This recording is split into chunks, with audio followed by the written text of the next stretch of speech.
You know what no one warns you about when you're trying to build a career? Having too many interests can feel just as paralyzing as having none at all.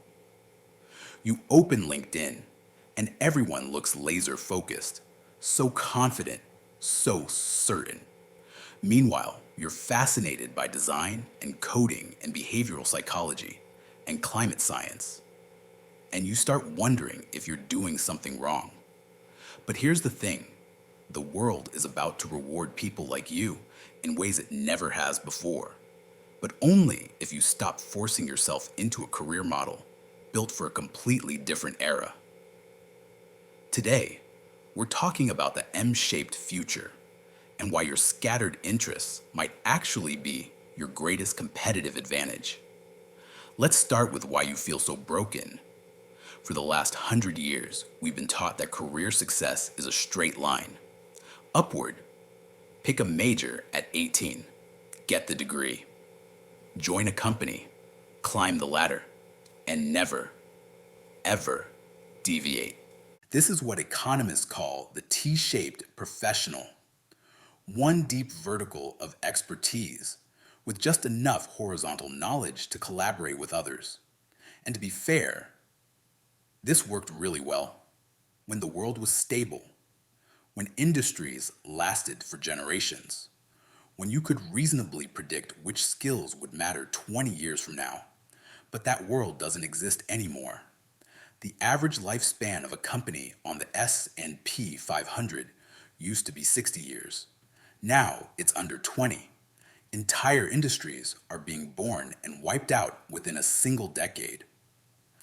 AI is rewriting the rules of knowledge work in real time. In an environment like this, having only one expertise isn't safe. It's fragile. Think about it like evolution. In a stable ecosystem, the specialist wins. Like a hummingbird with a perfectly curved beak for one specific flower.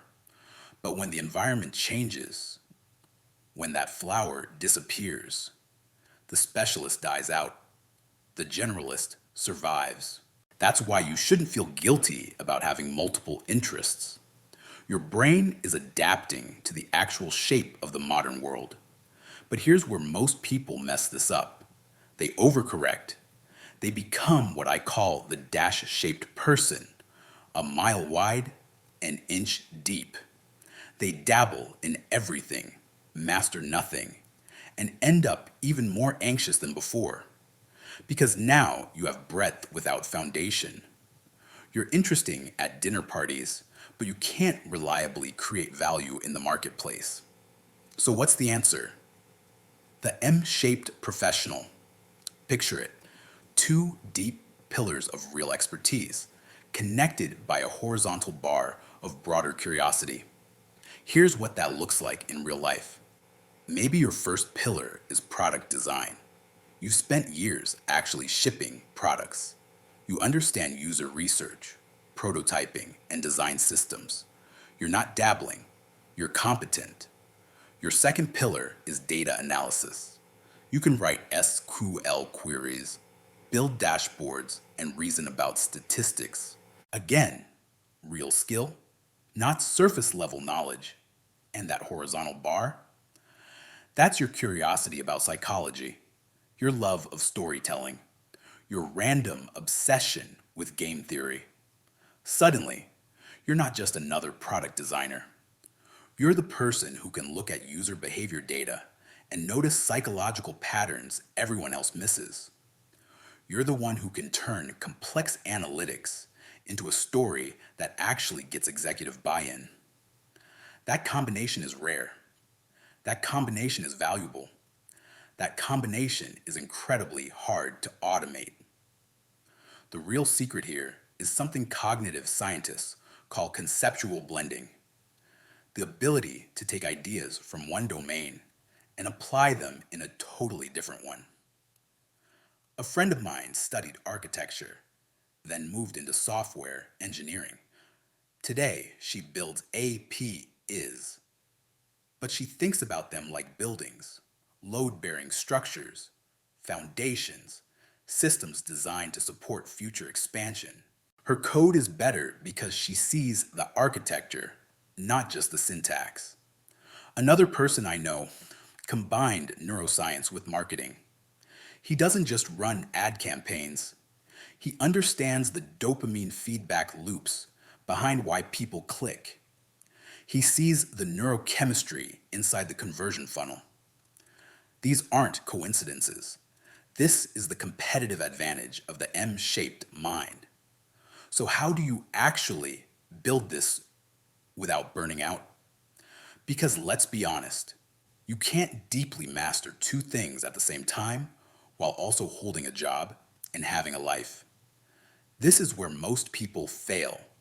They try to build all the pillars at once and end up right back at the dash shape, scattered and shallow.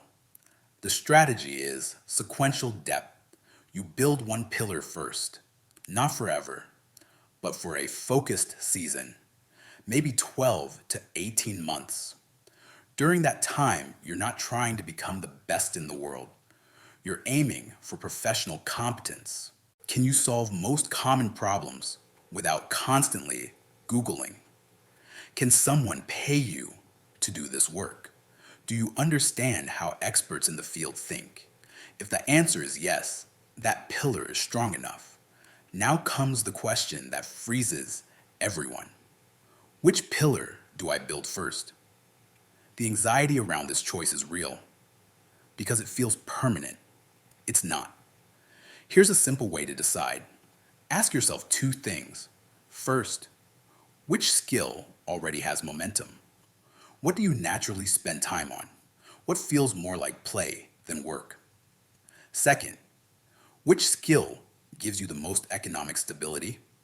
Which one can become your reliable base? If the answers match, great, start there.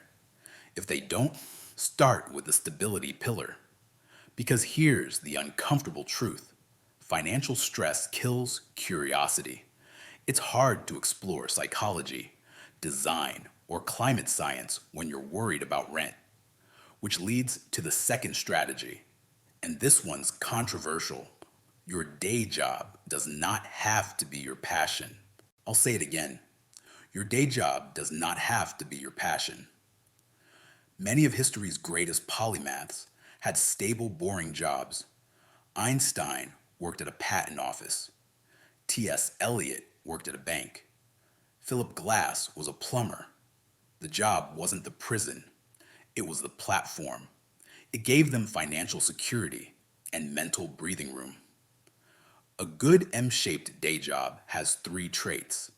It pays enough to remove money anxiety. It doesn't drain 100% of your mental energy. And ideally, it helps you build one of your pillars. You're not settling. You're positioning. You're choosing a job that leaves you with surplus energy to invest in your second pillar. The final piece is a capture system. Because if you have multiple interests, your brain produces more ideas than you can act on. That's both your superpower and your downfall. Your mind is a high output factory, but your working memory is a tiny desk. If you don't clear that desk, you'll drown in mental clutter. Here's what works for me. A simple system with 3 buckets. Active projects. 1 or 2 things you're building right now.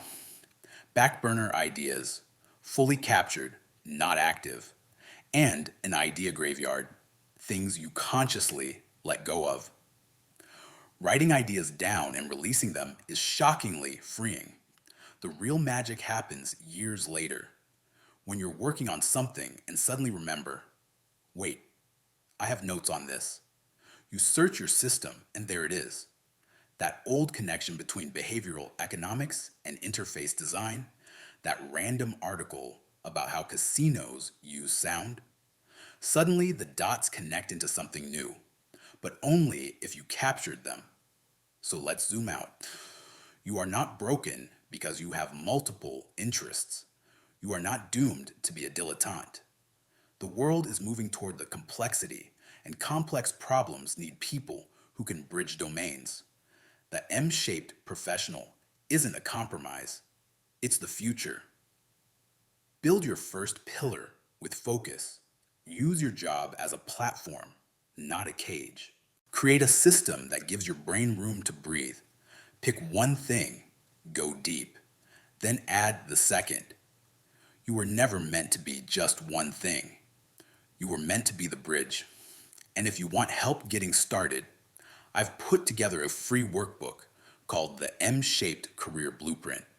It walks you through auditing your skills, choosing your first pillar, and designing your own M-shape. You'll find the link in the description.